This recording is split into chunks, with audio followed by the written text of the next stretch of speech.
What does this mean? He finally asked, in a much smaller voice. It means exactly what you wanted, I replied. Independence, freedom, space, everything you asked me for 2 weeks ago. Dad, I didn't mean. You didn't mean what, Robert? You didn't mean that I was no longer welcome in your life? You didn't mean that my presence created conflict? You didn't mean that you needed me to stay away? Yes, but I never said. You never said you wanted me to stop supporting you financially, I interrupted. Of course you didn't. It was very comfortable having a dad you could get rid of emotionally, but who would keep paying all your bills? Dad, please, we have to talk. This is going to ruin everything. Robert, I said, feeling a strange calm, do you remember what you told me 2 weeks ago? That love also means knowing when to step away. Well, that's what I'm doing. I'm stepping away. Completely. I could hear Robert crying on the other end of the phone. My son, who 2 weeks ago had spoken to me with such coldness, was now crying like a child. Dad, he said with a broken voice, I know I messed up. I know what I said was wrong, but please don't do this. Think about Matthew. Think about Patricia. Oh, now I should think about Matthew? I asked. When I wanted to see him, there was always an excuse. When I bought him gifts, you both got angry. When I tried to be his grandfather, you told me I didn't respect your decisions as parents. Can we fix all that? Can we start over? No, Robert, we can't. Because you don't understand what your mistake was. You think your mistake was being rude to me, or being cold, or asking me to stay away. But that wasn't your mistake. Then what was? Your mistake was forgetting where you came from. Your mistake was believing that you earned everything you have all by yourself. Your mistake was treating me like I was a burden, when I was the one who built your entire comfortable life. Robert was quiet for several seconds. Dad, he finally said, I never forgot everything you did for me. Yes, you did forget, Robert.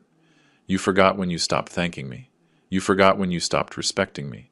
You forgot when you told me I was an interference in your life. What do you want me to do? He asked. And in his voice there was a desperation I hadn't heard in years. I want you to learn to be truly independent, I replied. To pay your own debts, to maintain your own house, to live on your own money, everything you said you wanted to do. But Dad, I can't. The house payments are too high. The company needs capital to keep operating. Without your backing, everything is going to collapse. Then maybe you should have thought about that before you asked me to disappear from your life. Dad, please. We can find a solution. We can. The solution is already found, Robert. You are going to live the independent life you wanted so badly. And I am going to live the quiet life I deserve after 40 years of sacrifice. And Matthew? Is he not going to see his grandpa anymore? That question hurt me more than I expected. But I had already made my decision. Matthew will see the grandfather his parents allow him to see, I said. If you respect me, I will be there for him. If you don't respect me, you'll have to explain to him why his grandfather isn't around anymore. This can't be happening, Robert yelled. You can't do this to me. Robert, I said, with a firmness I hadn't used with him since he was a child, I'm not doing anything to you. I am simply collecting what you owe me and withdrawing my financial support. If that affects you so much, it's because you were never as independent as you thought. I hung up the phone. For the rest of the day, Robert called me 12 more times. I didn't answer a single call. That night, I finally felt at peace. 2 weeks after that last phone conversation, Robert showed up at my house. He didn't ring the doorbell. He didn't knock. He just stood outside, on the sidewalk, waiting. I watched him from my living room window. He looked terrible. Thin, dark circles under his eyes, desperate, like a man who has lost everything, because he effectively had lost everything. The banks had acted quickly when they realized I had withdrawn all my guarantees. They immediately began foreclosure proceedings.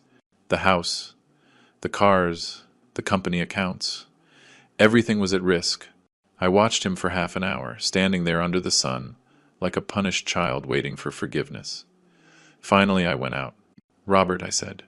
Dad, he replied. And his voice broke immediately. Dad, I need to talk to you. We already talked 2 weeks ago. No, Dad, I need to apologize, for real, for everything. I looked him in the eyes. I saw desperation, yes, but I also saw something I hadn't seen in years. Humility. Apologize for what exactly, Robert? For treating you badly? for not valuing everything you did for me, for asking you to stay away. He started to cry, for being an ungrateful son. I felt something in my chest. Not joy, but not pain either. It was something different. Maybe. Relief. Robert, I said, do you know why I did all this? Yes, he replied immediately. Because I deserved it, because I was an idiot, because I forgot that everything I have I owe to you. No, I said. I did it because I love you. Robert looked at me, confused. What? I love you so much that I would rather have you hate me, but learn, than have you tolerate me, but continue being the same ungrateful man you were. Robert stayed quiet, processing my words. Dad, he said finally, I lost the house. The banks are going to foreclose on everything. Patricia is furious. Matthew doesn't understand why we have to move. And the company? What about the company? Without capital, without a line of credit, I had to close it. I laid off all the employees yesterday. It hurt to hear that, but I knew it was necessary. And now, what are you going to do? I asked. Robert took a deep breath. Get a job. Anywhere. As an employee. Patricia is going to have to work too. We're going to move into a small, cheap apartment. He looked me straight in the eye. We're going to learn to live on our own money. And you think you can do it? I don't know, he admitted, but I'm going to try, because now I understand that you were right. I was never independent.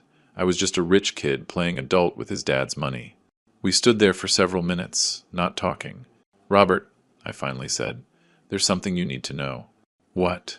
I pulled an envelope from my pocket that I had prepared that morning. Inside this envelope is a check, I said. A check for $500,000. Robert's eyes filled with hope. It's the exact amount you need to save the house and keep the company running for 6 more months, I continued. Dad, he started to say. But, I interrupted him, I'm not giving it to you. His face changed completely. I'm not giving it to you, because giving it to you would teach you that you can disrespect me, humiliate me, treat me like trash, and then come running back when you need money. Robert lowered his head. However, I continued, if in 6 months you have proven that you can really support yourself, if you have proven that you learned the lesson, if you have proven that you respect me not for my money, but for being your dad, then we'll talk. Robert looked up. Seriously? Seriously. But on one condition. Which one? That you never ever again tell me that I'm an interference in your life. That you never again ask me to stay away. That you never again treat me like I'm a burden. Robert started crying again. Never, Dad. I'll never do that again. Why, Robert? I said, putting my hand on his shoulder for the first time in months. Maybe the greatest gift I can give you isn't money. Maybe the greatest gift I can give you is teaching you how to be a real man. Robert hugged me. It was the first real hug he had given me in years. Dad, he said through his tears, do you forgive me? I already forgave you, son, I replied, from the day I decided to do all this. And can I bring Matthew to visit you? I smiled for the first time in weeks. Matthew will always be welcome in his grandfather's house. And then I realized something. For the first time in years, Robert was talking to me not because he needed my money, but because he needed his dad. And that was priceless. Listen to me, my friends. Sometimes love hurts. Sometimes loving someone means letting them fall so they can learn to get back up. But in the end, if the love is real, it always finds its way back. What do you all think? Did I do the right thing? Was I too harsh? Tell me what city you're listening from, and what you would have done in my place.